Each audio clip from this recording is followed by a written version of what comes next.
Good morning everyone and welcome to a new video. Today I'm going to talk to you about what type of lures I'll use when it's really cold and the fish are starting to get inactive in winter.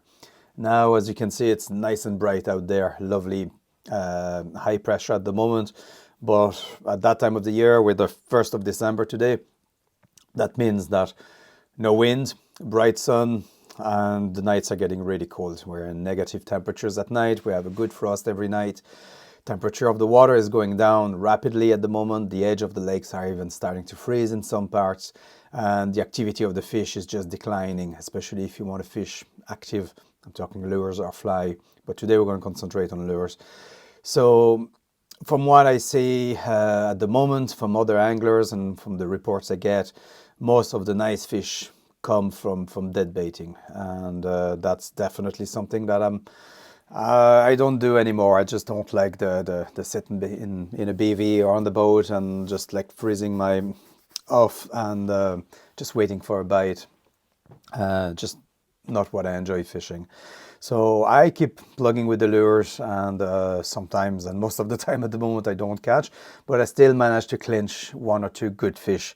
And today I'm going to talk to you what I use when it really gets desperate like that, when you just can't get a bite on any type of lures. But there is still one little option, and well, that's for my personal experience and the lakes I fish here.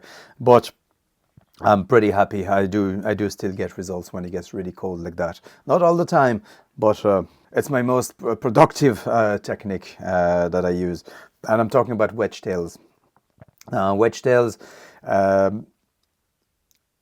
more commonly known in Europe as pulse tails because it's commercialized by Savage Gear, and we don't have too many brands entering the market of wedge tails compared to the bass market in the States, where they have many different types of brands already doing wedge tails. They're becoming as popular as a paddle tail or a curly tail. But here, I think wedge tails kind of suffer because of their slow movement. They just don't catch anglers, and to sell lures they have to catch anglers. And from what I see with clients, when they see a wedge tail moving, they're like, that thing is not moving, like how the fish goes for that.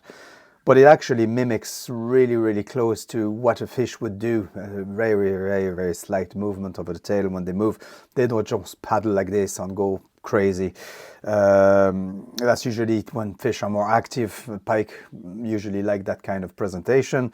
It kind of triggers them, angers them a bit. But at the moment, because they're not completely feeding, they're not feeding much, they're not very aggressive. So I like to present wedge tails because of that very small movement that they have, and the way I present them, I like fishing right close to the bottom. Now what's happening now with the cold weather, and I'm sure anywhere where you are, once the winter hits, bait fish start to regroup, go down to the deeper hole, try to find that thermocline where they're nice and comfortable, and usually the pike kind of follow with them. Because they follow that nice thermocline, nice comfortable temperature, well, the most comfortable that they can find.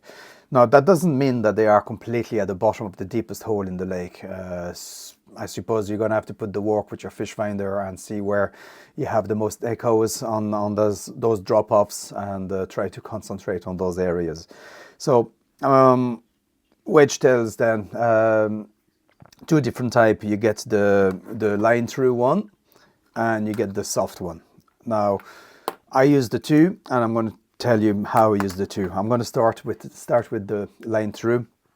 Line through, first of all, I get rid of the little harness that's at the top. It's extra hardware for nothing, I think, and I'm as successful as hooking up fish without the harness and not using it. I don't like using it because I don't like the hook to move too much on top of the fish, on top of the lure, and that's simply because the way I fish wedge tails, I just fish them to a crawl, like really just drag them on the bottom as slow as you can go, sometimes a little bit faster. But I mean, it's the slowest bait that I would fish. I don't fish anything as slow as wedge tails. So yeah, I cast them, let them sink to the bottom, and reel them really slow.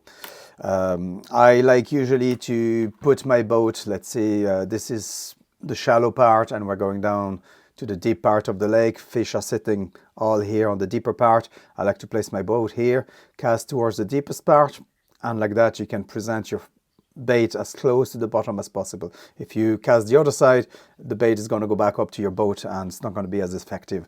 So, or sideways as well along the drop, you can cast your lure and stay all at the same depth.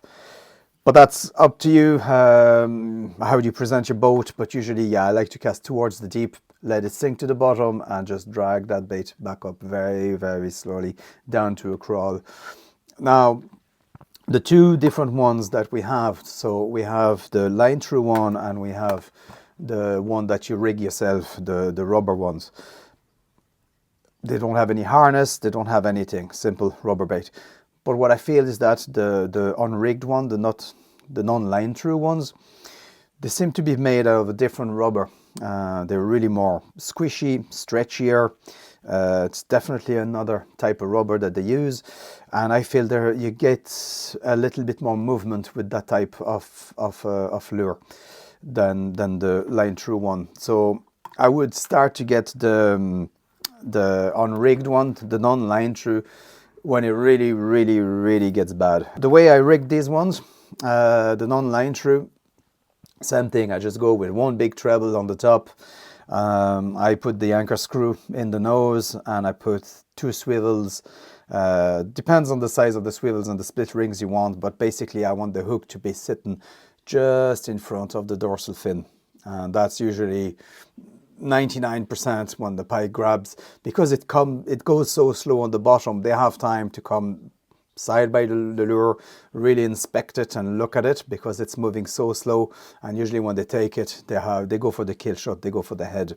So that's why, like, one treble, don't bother with a second one.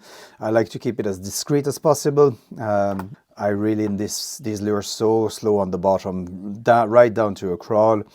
I know that the pike follow these lures, that it's not just like they see them and just jump on them. Sometimes they're very curious. They come, or they see that passing in front of them, they're like, whoa, come, and they usually follow it, sometimes for quite some times before they take them.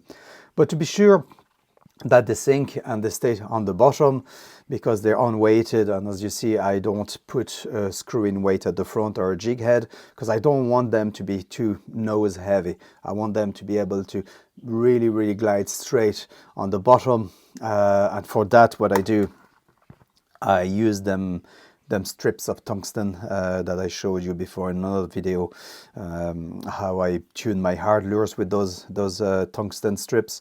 They're made like for tuning golf clubs, tennis rackets, that sort of things.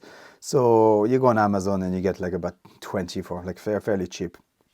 What I do, I like to put two of them right in the belly, and that's gonna make sure that my bait is going to sit straight.